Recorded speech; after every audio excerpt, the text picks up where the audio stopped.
Hello and good afternoon. Welcome to Udgoon 7. I'm your host, Ifrah Udgoon. And today, 2 days before Election Day, super exciting conversation. I have here with me Judge Terri Jamison as well as Magistrate Lasheyl Stroud. Thank you so much for being here. Welcome. For those of you who've not watched us before or have seen us have this election year conversation, Judge Jamison and Magistrate Stroud, if you would please introduce yourselves, and then we can get the show on the road. Oh, thank you, Ifrah, and thank you so much for another opportunity to talk to the voters about the importance of voting in 2020. I am Judge Terri Jamison. I currently sit on the Domestic Relations and Juvenile Court. I'm a candidate for the Court of Appeals. I have 16 years of business experience, 8 years running my own law firm, and 8 years currently on the Domestic Relations and Juvenile Court. And I'm looking forward to the conversation and why you should vote. Thank you. Absolutely. Thank you so much. And Magistrate Lasheyl Stroud. Thank you. Thank you, Ifrah. I appreciate the opportunity to be here again, as well as to be with Judge Jamison. My name is Lasheyl Stroud. I currently serve as your lead juvenile magistrate in domestic relations and juvenile court for those of you who are here in Franklin County. I have been on the bench the past 7 years, presiding over abuse, neglect, dependency, delinquency cases, as well as our human trafficking dedicated docket for youth who are the victims of human trafficking. Prior to that, I worked in the public and private sectors as an attorney, handling criminal and civil matters. Very excited to be here. I currently am your candidate for the newly created seat for judge in our domestic relations and juvenile court, asking all of Franklin County to stand proud with Stroud. And I look forward to this discussion. Awesome. Thank you very much. And why should we vote? I guess that should be the most important question, right? We have 2 days before Election Day, and there are all types of happenings that, this week in regards to elections. But first question, then, why should we vote? Why is it so important to vote on all levels? Well, thank you, Ifrah, for that question. I think it's more important to vote your local elections really than your national. And this is why your local elections determine who represents you in the House of Representatives and who represents you in the Senate. As we know, our U.S. House of Representatives and our U.S. Senate, as well as the Senate here in Ohio and representatives here in Ohio, have a supermajority held by the Republican Party. And so if you have not voted, someone else has chosen who your representative should be. It's critical for you to have input on your representative to make sure that the policies and practices and the laws that they are passing will affect you in a positive manner rather than a negative manner. And it's really important to vote your judiciary because our executive branch has issued executive orders, as we know, that affected Muslim travel, that has affected children being taken from their parents. And it has been the judiciary that has found some of those laws or executive orders to be found unconstitutional. So it's important that you vote on all levels of the election. Thank you so much for that wonderful answer. Magistrate Stroud. Yes, I wholeheartedly agree with Judge Jamison's responses, as well as the emphasis on your local elections. And just briefly about the judges, everyone, either himself or herself or care about has had to go before a judge, and you're more likely to go before a judge than anyone else who's on the ticket when you're voting. And it's at those times when you or your loved one have to go before a judge to where you start asking people who are knowledgeable about the court system, like, what is this person like? Is he or she fair? How do they sentence? What are they like in the courtroom?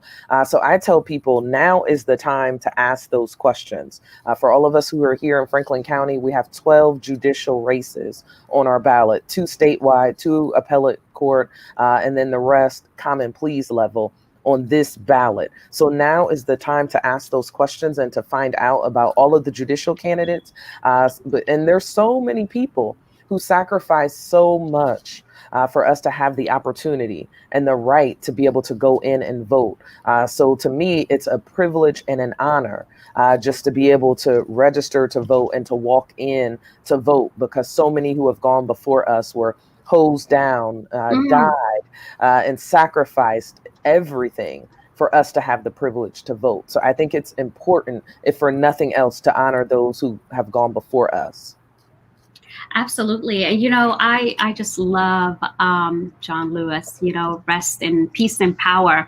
And I was just watching him last week about why it was important to vote. And he talked about a little the kind of experiences that he had, and that we have power in changing our society, and that we don't have to sit idly by and just, let the powers that be decide, because everything that happens in every level of politics impacts us directly. And we have to have a say. Otherwise, decisions are made anyway, and we can't just simply opt out of the society that we live in. We live in it, so everything that happens in the society impacts us.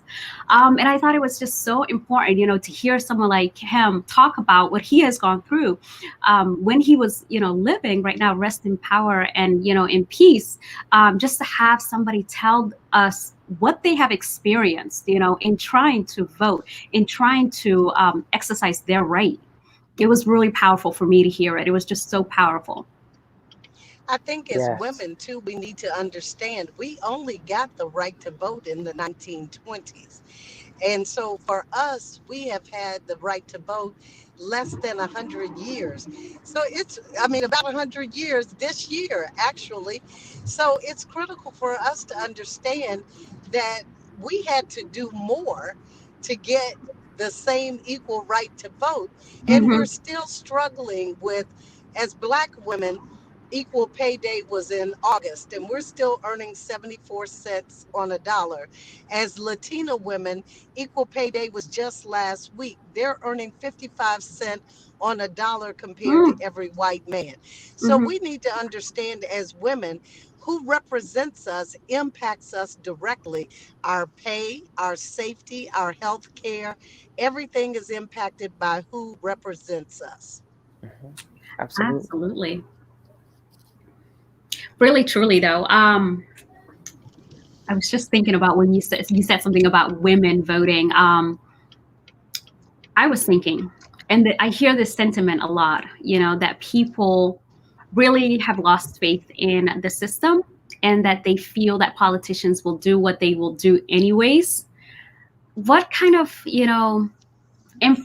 correct information would you tell those people, who just kind of feel like, whatever's going to happen anyways, and they're just going to do whatever they're going to do, and it doesn't matter if I vote?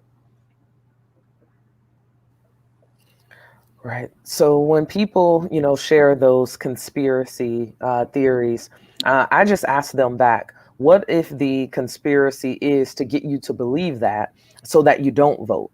Right. Mm, Because there is so much power in our vote. And you can see that by everything that has happened to get us not to vote. First, mm, to keep us from voting, and then to get us not to vote. So for me, that shows me that there is so much power in our vote, because your vote truly is your voice, and in your voice is where the power lies.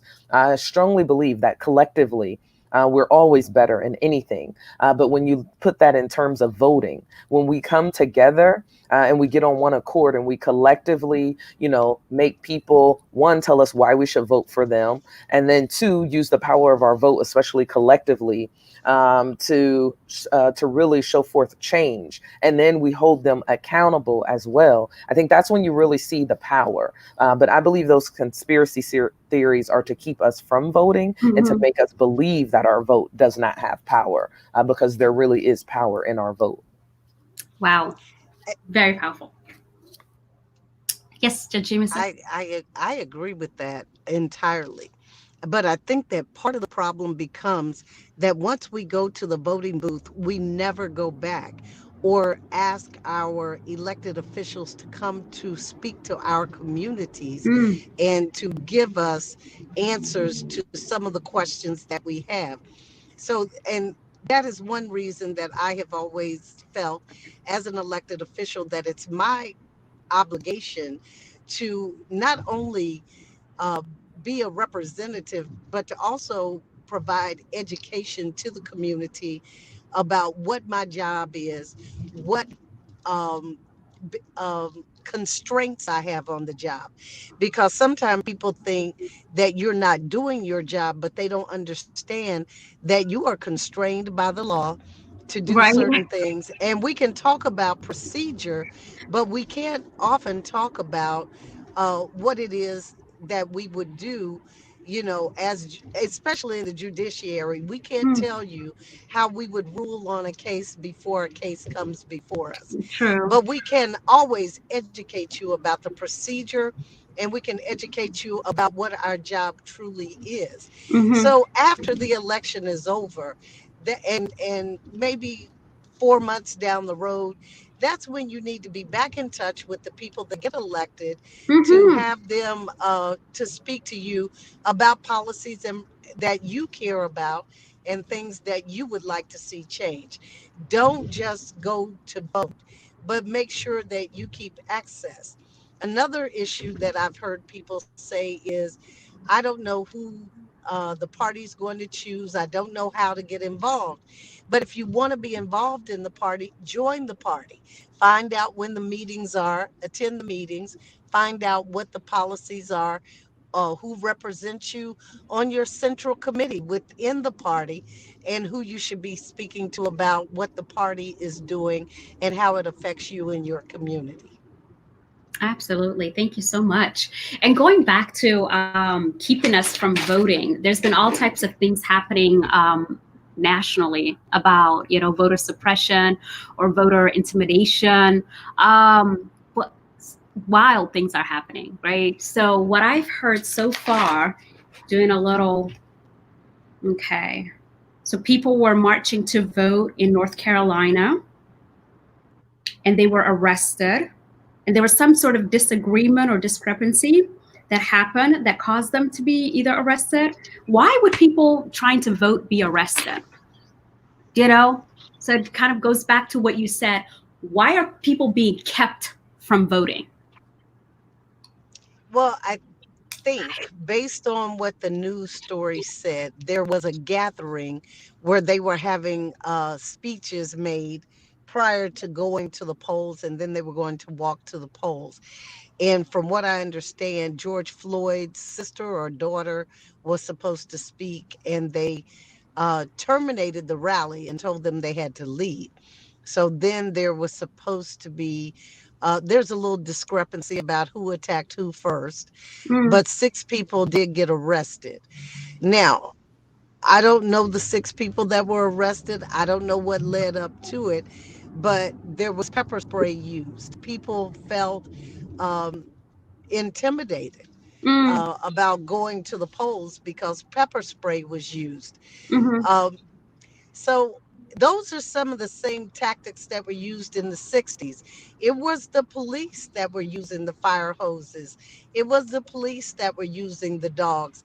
So all of this is very reminiscent of what was going on in the 60s to prevent voters from going to the polls. mm-hmm. So I would just say, if it's important enough for the police to be there to intimidate you, then you know that it is critical that you go to vote. Mm-hmm. Amen. Amen. And we've had Sheryl join us. Hi, Sheryl. Hi How are guys, you? I'm great. I apologize. Lasheyl and Judge Jamison, I've been at early vote. I was trying to find a place where I could connect, and I finally I did. So it's great to know. see you. Thank you so much for being here. Thank you for making the time. We did introductions already, so if you could introduce yourself as well so that people know you and what you are about and what you support and stand for in this election. Thank you so much. So Sheryl Munson, and right now I'm running for the Franklin County Court of Common Pleas General Division. That's the court that deals with felony criminal offenses and civil disputes of $15,000 or more. I'm running as a 26-year public defender. So for the last 26 years, my entire legal career, I've dedicated to representing people in criminal matters who could not afford their own attorney. And so dealing with people who are coming from underserved communities, marginalized communities. And right now, we don't have anyone with my background on the bench in Franklin County Common Pleas Court, and that's a problem. I think there needs to be a diversity of perspective, and we need someone up there who has dealt with people who essentially are starting well beyond the starting line when it comes to the justice system. So I'm running because I think that social justice and criminal justice are not only compatible, but I don't think that we can have actual criminal justice inside the courtroom until we have social justice outside of the courtroom. So that's why I'm running. And again, I appreciate you allowing me to be here and to introduce myself. Thank you. Thank you so much. Wow, definitely appreciate that. We were just touching on how there's been some voter suppression and intimidation across the country, and just overall making it difficult for people to vote. And it's very reminiscent of some dark times in American history.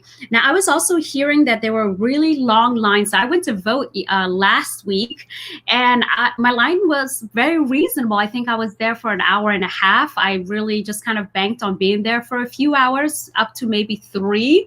I knew it was going to close at 5, so I got there a little bit before 1 p.m. But I knew by 5 I would reasonably, I had the reasonable expectation that I would get to vote before 5 p.m.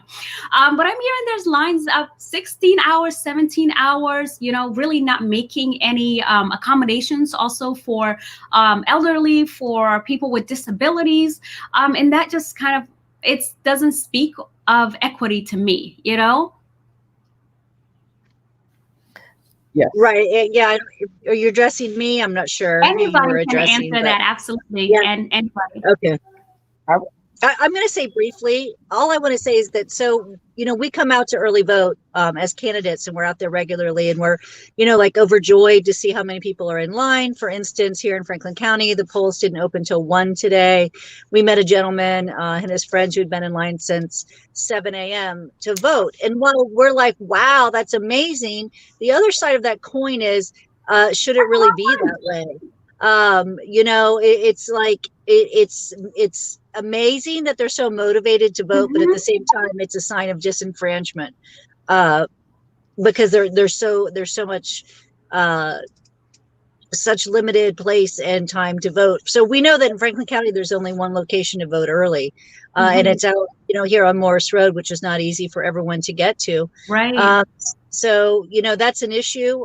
So like I said, every day we're overjoyed that people are doing this and standing in line and here, and determined to make their voices heard. But at the same time, the other side of that is, why is it so difficult, and why should it be so many obstacles to their having their voice heard? Absolutely. Well, just to be clear, the 17 hours is not in Ohio. That's in Georgia. So that's not here. That's not us. Okay, thank goodness. But it is a double-edged sword when you're talking about having multiple locations, given all of the problems that other states have had that have multiple locations. They've had ballot boxes that have been taken. They've had ballots not make it during transport to the Board of Elections. Oh, wow. So it's a double-edged sword when you're talking about having multiple locations, unless those multiple locations are going to be rented by the Board of Elections, and those ballot boxes are going to be secured by them. Because we have had cases in other states where ballot boxes never made it to the Board of Elections to be counted. So it's a double-edged sword when you're talking about multiple locations. It really is. And I'll just say, from Franklin County's standpoint, our first day to early vote was October 6th. And having seen the voters out there every single day, I've not seen one day where we show up when they open up on the days, mostly they open at 8 a.m. Sundays, they open at 1. This weekend and last weekend were the only 2 weekends that they were open all month. Mm-hmm. But when they open at 8 a.m., there are always voters who are there lined around the building. I've heard multiple days where voters have been there as early as 4 a.m. Oh, on days wow. that they open at 8 a.m. And most of the voters will tell you, you know, they're excited to be there. Some will even say, like, I've been waiting 4 years for this, so I don't mind being Yes. here at For a 4 few a.m. hours, right? Yes, to wait.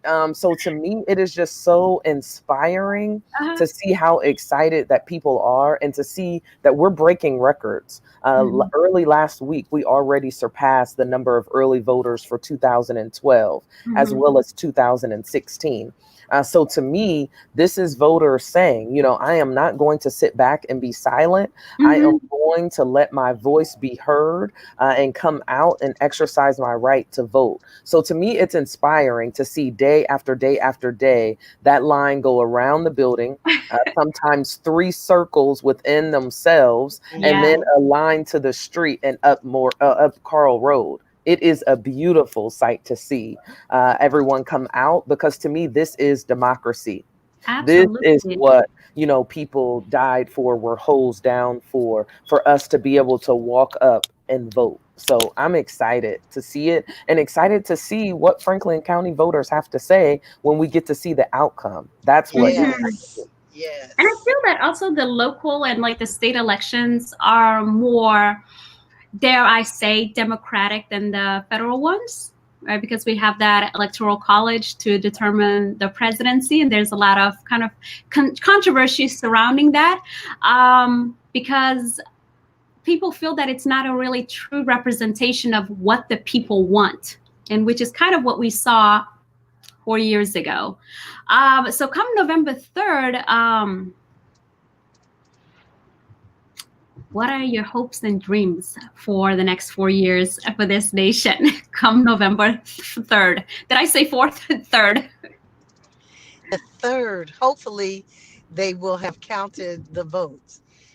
But Correctly. due to yeah, I think part of the concern is going to be how long is it going to take on the federal level? Mm, Because of the number of absentee ballots that have been requested, it surpasses any number in history. mm-hmm, So there's some concern about that. There's concern about in Florida, the judicial order that was issued for the post office to get ballots out of the post office into mm-hmm, the Board of Elections. It's a judicial order. And you know, I hate to keep stressing judicial, but I am a judge and I understand that there is authority in a judicial order. So uh-huh, I was glad to see that a federal judge has issued an order mm-hmm, requiring the post office to get those ballots to the Board of Elections. But it's also disheartening to see that a federal agency was not carrying out its mandate to deliver the mail.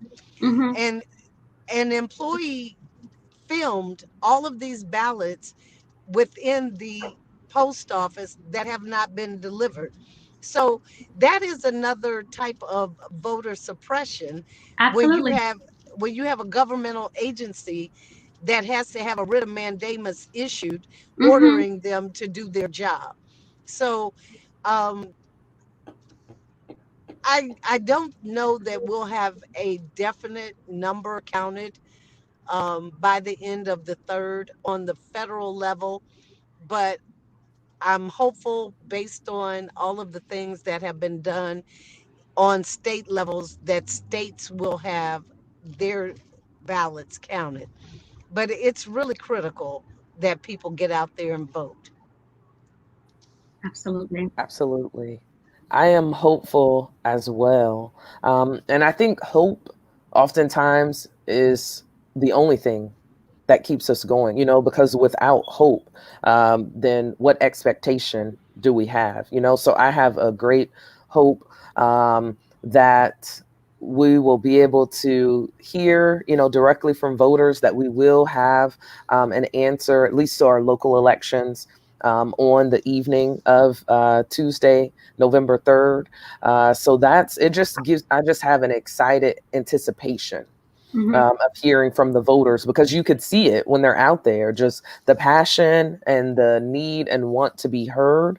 So that's what I want to hear is from the voters, because we know at a local level, it really is, every vote counts, and your vote, one voice, one vote. So I'm excited to see it, and I have hope, great hope, that we will be able to see some wonderful things and be able to celebrate on the 3rd.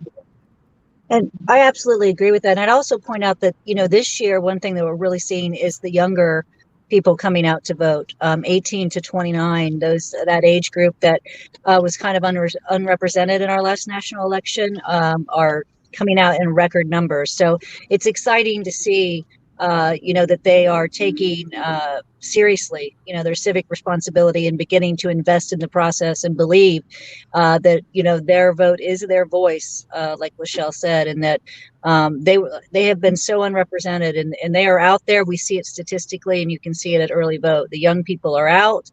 They care about their future. They care about what happens. And I think for the most part, they're there because they want to see equality and they want to see justice. And of course, as 3 judicial candidates and, 2 of us candidates, one of us already a judge here in Franklin County, that's what we stand for. So we're really excited about that. Yes. And if I can, I was just going to say, OSU is out today with yes, their get out the vote with buses. Yes. With buses. That was beautiful. Bus loads of students are out today. And talking to the students, they weren't as clear on the issues. And the issues are on there this time. You have the issue 24 for the Atom Board, which gives funding for drug and mental health treatment. I was really happy to see that.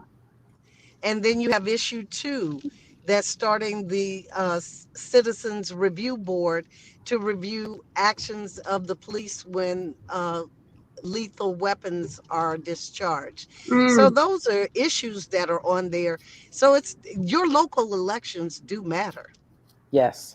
And I was just going to say quickly, and it was great, to be with Judge Jamison and just to feel the energy on the campus and them waiting to be loaded up on the buses and having their lunches and everything just prepared to come out.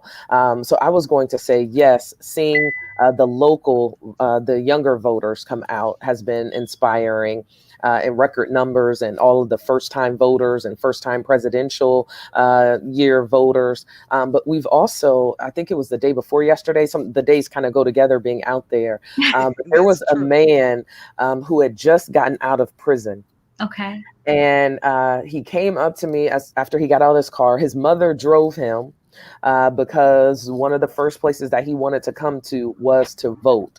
And so his mother parked in the handicap parking space so that she can sit in there. She was elderly, and wait for him to come and vote. And he made sure that he was able to vote with his expired ID, because that was all he had from before he went into prison.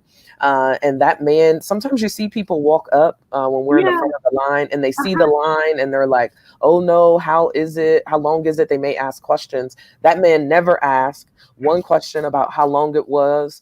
We showed him to the fastest way to get to the end of the line. And about an hour and 15 minutes, I saw him as he came around to the front of the building. His eyes, he was still smiling even behind his mask. When he came out, he was so happy. I was like, may I take a picture with you? Because he shared a little bit about his story. And then when he got in his mother's vehicle, he screamed with joy. He was like, Mom, I did it. And you could hear him scream from outside the truck. So it's things like that where people are saying, no longer will we sit on the sidelines and allow other people to make decisions that affect our day-to-day lives. We are going to step up and vote. And that's what Franklin County voters have been doing. So I just love to share that with other people because he was so committed to let his voice be heard. And then there was another day that an elderly man parked in the handicap. Yes. And his legs were swollen beyond proportion. Yes. And when he was on a walker, and people saw him trying to get into line and actually made room for him to get Hmm. into the front of the line. And I even told him, I said, sir, you can drive up and they'll do a paper Yeah. ballot for you down at the end. And he said, no, I have to touch the machine. Hmm. He Hmm. refused. He refused to drive up. He Yeah. Yes. brought a walker. He struggled in, did his vote, and he was so weak by the time that he got back out, they had to help him into the car. Yes. And Mhm. he said, I know the power of the vote. Yes. And we sat there with him, made sure that he could get into the car, helped him get his air conditioner turned on. It was hot that, Uh-huh. but he was just so I mean, he was just like, I have to do it on the machine. I won't do it on paper. Hmm. I'll struggle to do this because I know what it costs for me to do it. Yes. Judge Wow. Jameson, wasn't he a Tuskegee Airman? He had on his Or hat. someone in his hat. Yeah, he had the Yes, he had No on. Tuskegee way. Airman hat on. Yes. Yeah, it was it, Hmm. and it was he was just determined. He That's so was. And powerful. he So we've collapsed. seen pregnant women. We've Yes. seen people on walkers. We've Hmm. seen people in wheelchairs being Hmm. rolled into the polls. Yes. We've seen it all Hmm. standing there. Yes, absolutely. And I'm so glad that you Absolutely. guys are like going there and it's motivating people and being there. I saw you last week, Magistrate Stroud. It was nice to see you, but it's nice to see Yes. candidates at the station or the polling station. Um Sheryl, you haven't spoken for a while. Did we have hoarded all of the time? I'm sorry. No, you're fine. I'm just listening uh, to Lasheyl and Judge Jamison, and I mean, I know what they're saying. I mean, the experience at early vote is I'm just kind of like basking in the Right. stories they're telling because it's just person after person, and and again, like the lines are long, but you hear very little complaint. And I think Lasheyl said it. So many of the people you say, "Oh, how long have you been waiting in line?" And they say 4 years. I've been waiting 4 years. And it's also like Lasheyl pointed out, first time voters, they come out, and if it's a first time voter, like a round of Yes. applause, like everyone in line is applauding them. It's just, I mean, it's a celebration of democracy, and it's the way it should be, because I mean, this affects everyone, particularly our local races, as has been said here again. People have to come out to vote. They have to vote in all of their races. Local races are very close to home. So if you want to take care of your house, then come out and vote for your local candidates. And that's what we've been seeing. And people are doing that. The message is out there. We talk about it while they're in line, but so many people say, oh, absolutely, I know that. I've done my research. I know every candidate on the ballot. I'm so They've got glad. their notebooks, and they're prepared to Yeah, vote. absolutely. It's it's a beautiful sight, as Lasheyl said. It's very, very beautiful. And like knowing about all of the candidates and getting that proper information is just so important. People do want to know, but sometimes just that accessibility isn't there. But with the age of information and all of the access that we have to content, digital content, I believe the information is there, but to get like accurate information may still be like some hindrance there. I heard Judge Jamison mention a website that you can find more Yes. information about the judges or like the judicial candidates. What was that again? So I can jot it down here. Judicialvotescount.com. Judicialvotescount.com. Are they like bipartisan? It's nonpartisan. It's actually Nonpartisan? a blog that is put up by the University of Akron, and each candidate is allowed to send in your bio. It has recommendations from different bar associations. You can put down all of your endorsements, your experience. So it gives the candidate an opportunity to speak to the voters and allow the voters to find out information about you. Absolutely. This is really nice. I'm just looking at it right now. I'm really glad that it's up there. I'm just And it's sharing up it there for here. the entire state. It's wonderful. It's really wonderful. And one of the things I thought about earlier, as I believe Magistrate Stroud was speaking about somebody who had just recently Were they convicted of a felony? Because I know in Ohio, felons can still vote in Ohio, correct? As long as you're not in prison. Mhm. As long as you're not in prison, okay. Which, you know, And actually, if you're in local incarceration prior to conviction, you still can vote. okay. Right.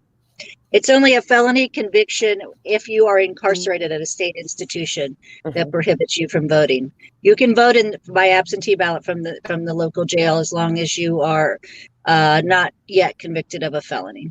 Okay. And Like, I thought to speaking of, you know, the barriers, right? Speaking of all the ways that people are prevented from voting, I know that Ohio is like one of the few states where, you know, if you are out, then if you have a felony record, but you're out, you can still vote.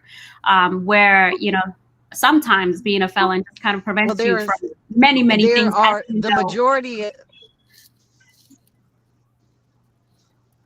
The majority of the states allow felons to vote.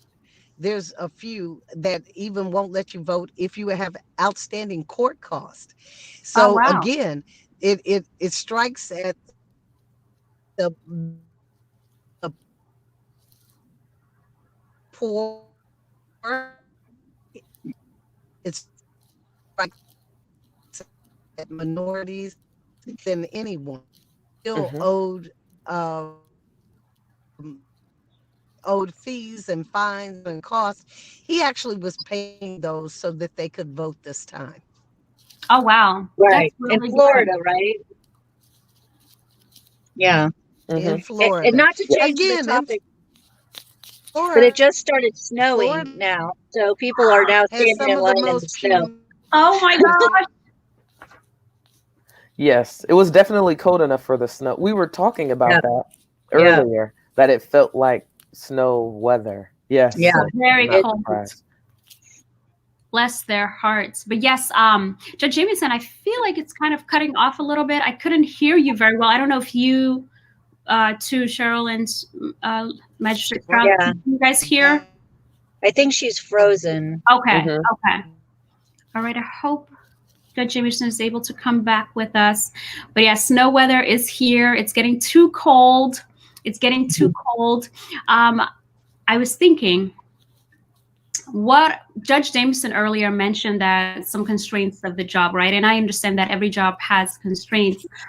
There are some like major issues though that are really important to people. And you spoke a little bit, Sheryl, on social justice being really important, and that social justice has to be also in, you know, the judicial process, because a lot of times Black and brown people and marginalized people, poor people, are kind of, you know, on the outside of society, on the fringes of society, and negatively impacted by the justice system or criminal justice system. And even like the outstanding court fees thing, preventing somebody from voting, that only punishes poor people. It's not really a fair punishment, so to speak. I was in line to vote actually last week, and I saw on the wall, like on the Franklin County Board of Elections wall, it said, "Do not vandalize this wall, otherwise you'll be fined $1,000." And I thought to myself, I don't think anybody should vandalize anything, but who does this really pertain to? Right? Who can actually do this and get away with it?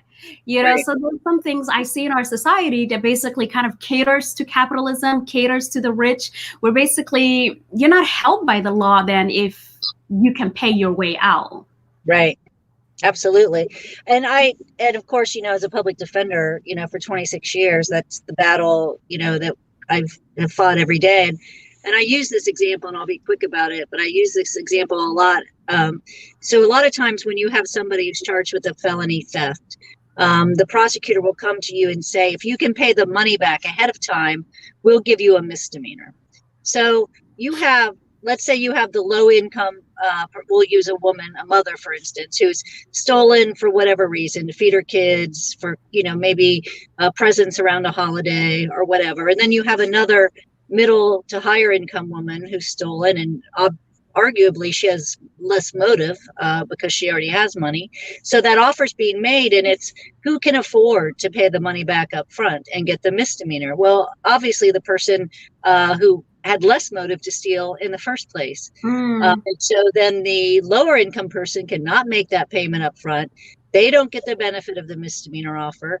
And then that woman has a misdemeanor or a felony on her record, which further prevents her from education and job opportunities. Absolutely. It keeps her stuck in the cycle.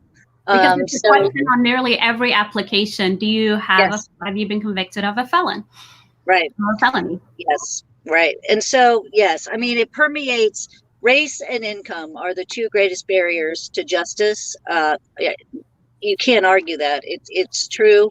And obviously, no, I think, what you were kind of the parallel you were alluding to in terms of voter suppression, it's woven into the fabric of our society. And that's the problem. We have got to level the playing field, so everybody actually has an opportunity. Mhm. Absolutely. And I was just going to say quickly that some diversion programs from some of our prosecutors' offices, if you pay either when it's filed or you have the opportunity to pay and avoid the action even being filed. So again, we're seeing where some cases are diverted based on your ability to pay, as opposed to having the case filed in the first place. So that's where we see again, the have and the have-nots, and who really benefits from the system that was supposed to be for justice for all people, and not just for people who are able to pay. Not for a few. Right. Right, not those who can pay their way out or who can afford justice, for pay, I guess. Yes. Right. Hi, Judge Jamison. Welcome back. Welcome back. So, what are the issues, and you are voters as well, that is going to be most important for you on this ballot? What are very high on your list of what you look in a candidate? So I can go. When I'm looking and researching, like, say, for instance, judicial candidates, I'm also looking at the way that the person campaigned and ran their race, because to me, honesty, integrity, are high up on the top of the list, especially for someone who is to be the gatekeeper of justice, and to be the one who determines if someone else has been truthful when it comes to trial. So I've been looking at the way that people are campaigning to see, are they running honest campaigns, because that really shows me the type of person that they are, as well as I'm looking at, qualifications. I think it's unfortunate sometimes in judicial races where people try to discount what your qualifications and your experience is and try to make it more about how good you're able to be a politician. And it's not, they try to discount your qualifications. So I do look at qualifications because I think it's important for people who sit on the bench to have actually tried cases. And have been in a courtroom before they're going to preside over cases in a docket. So those are some of the things that I look for when I'm deciding on who I'm going to vote for judge. That made me think about somebody who was appointed to one of the highest courts who has not tried a case. And that just leaves a bitter taste in my mouth, Yes. And there's been a lot of conversations standing outside the Board of Elections where people start talking about, well, maybe all judges should be appointed and not elected. But for me, and so sometimes I try to stay out of the conversations. But then once they get to talking too much, I'm like, okay, so let's look. If we were to have all of our judges appointed, what would our judges look like? Would we really have a representation of the people in which that we are committed to serve if we were all appointed? I mean, even when we have unexpired terms and our governor at the state level appoints judges for state court, we still see those appointments where the governor has appointed people who are in his party, So if we really, I think having judges to be elected, we really do have an opportunity for the people to decide who their judges are in hopes of having more of a representation and a reflection of the communities that we serve. But that does come up a lot. And that's so interesting that people are okay with that. The history of Franklin County has shown that the predominant number of judges prior to the last 6 or 7 years were either appointments made by a governor, and we had predominantly a one-party controlled court because those appointments were made or the candidates were selected from particular government offices, and it was not an adequate representation. I remember when I first started practicing 16 years ago, we had one African American out of 17 judges on the Court of Common Pleas in the General Division. We had one in the Domestic Relations Court, and I think we only had one in the Municipal Court out of 15. So the representation has dramatically changed, but that's been because of the election process. None of the, we had two minorities that were appointed by a Democratic governor, but when you come to appointments, it depends on how long judges are on the bench, because we can stay on the bench until we cannot run after the age of 70. So once they got those appointments and they went unchallenged for year after year after year and just stayed on the judiciary, and it was one party controlled. And now that we are having more contested elections, you are seeing more minorities, you're seeing more women, and traditionally those appointments were all of men. So appointment was not giving us adequate representation of the communities that were being served. And you would think that that's, very, I hate to use this term, common sense, but you would think that that's common sense. But given the society that we live in, given the way that we know the society, the structures that are in place, who would say that, who may directly benefit from it, or somebody maybe who would just say it out of not really knowing the process or not really know how. I mean, I can't imagine people that live in this country not knowing the systems at play and, what the foundational framework is. Well, Sheryl, you've been a public defender for 26 years. How many women do you remember being on the court? Well, obviously when I started practicing, it was, predominantly white men, and predominantly controlled by one party. Absolutely. And I think the great thing, which Judge Jamison just pointed out, is not only, these people are getting appointed, but the parties challenging those seats, because a lot of times the parties would kind of broker a deal like, I won't run someone against this candidate if you don't run someone against that candidate. And we have not seen that, particularly this election cycle. Everybody is opposed, which I think creates a robust democratic opportunity for people to get involved, to do the kind of work that Lasheyl was talking about in terms of research and what's going on. And again, people that they will comment that, we're endorsed by a certain political party, and they think, well, judges shouldn't be political. But if you're talking about appointments, they're being appointed by whatever party is in the governor's mansion. So you're going to have party affiliation either way. So let's at least open it up to the voters and let them make their selections, rather than having one person, just crowning judges again and again and again. Right. And be honest with the voters about which party endorses you. Right. And that's a big issue. A big issue. And we, we've had that issue a lot at Early Vote. Candidly, the three of us here, we'll tell you we're endorsed by the Democratic Party.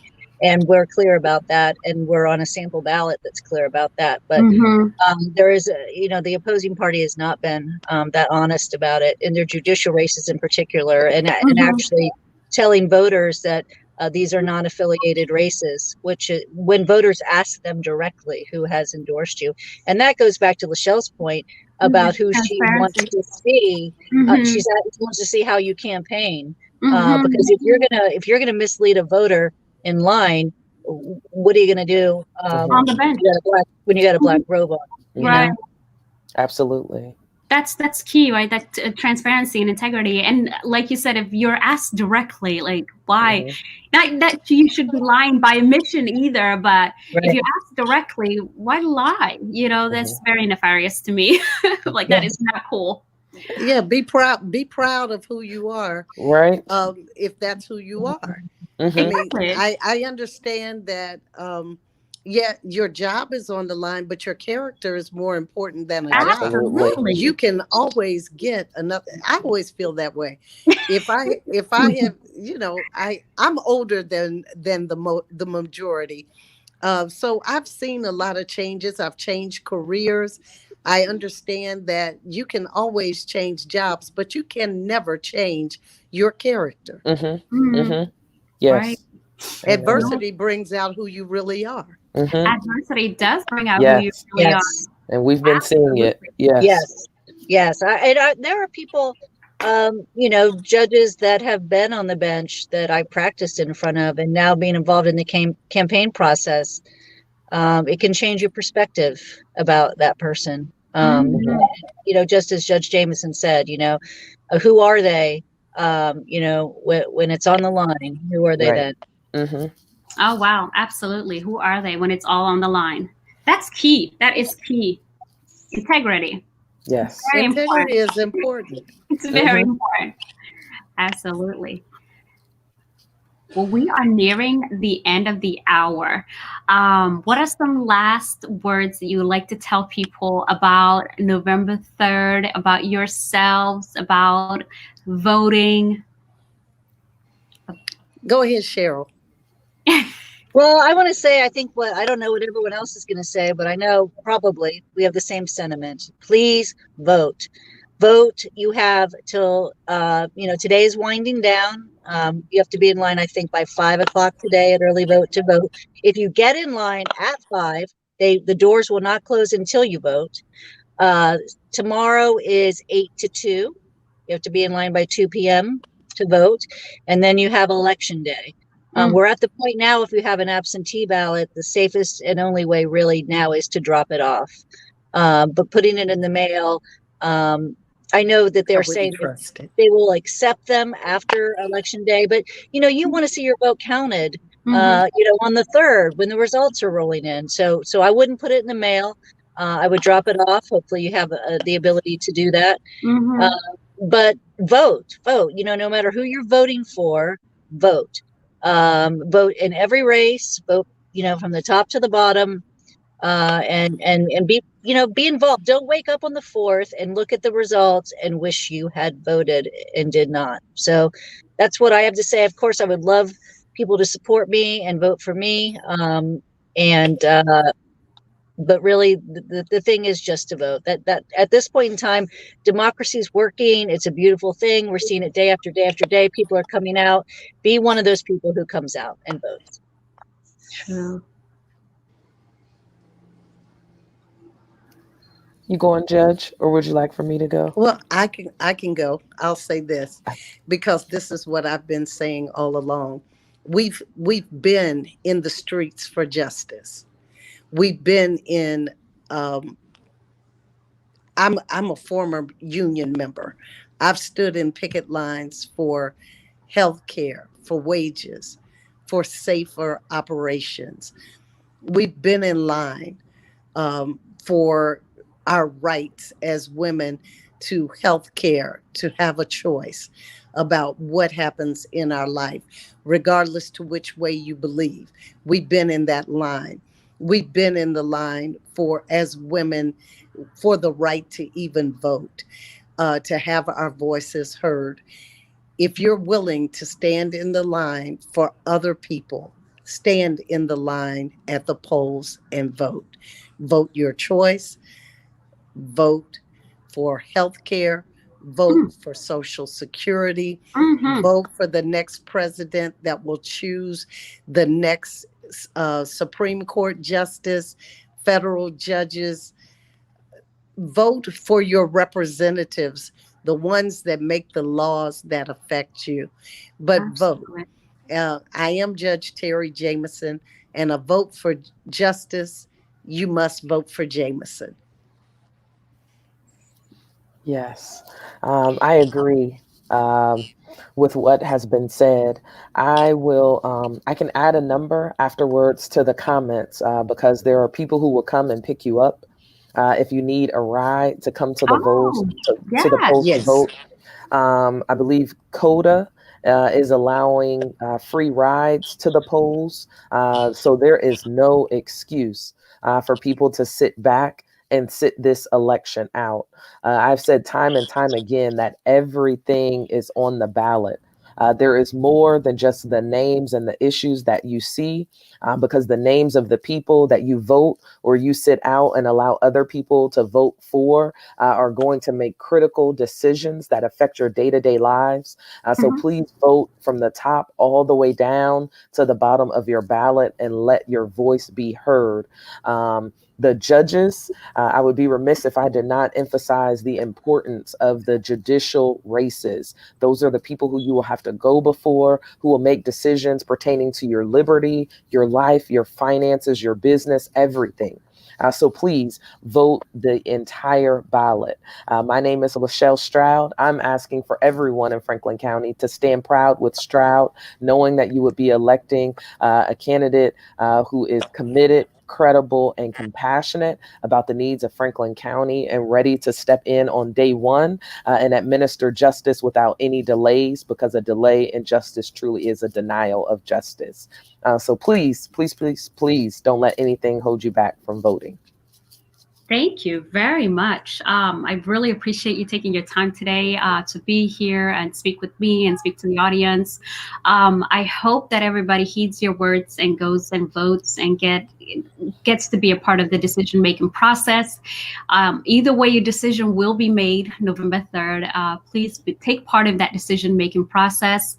I know, and I have my ears, on the streets, and I like on the internet and on social media. I know there is that like lack of faith or hope in the process, but it is one of the tools that we have at our disposal, and we need to take part and use this one particular tool while still raising awareness, while still doing the grassroots movements again, etc.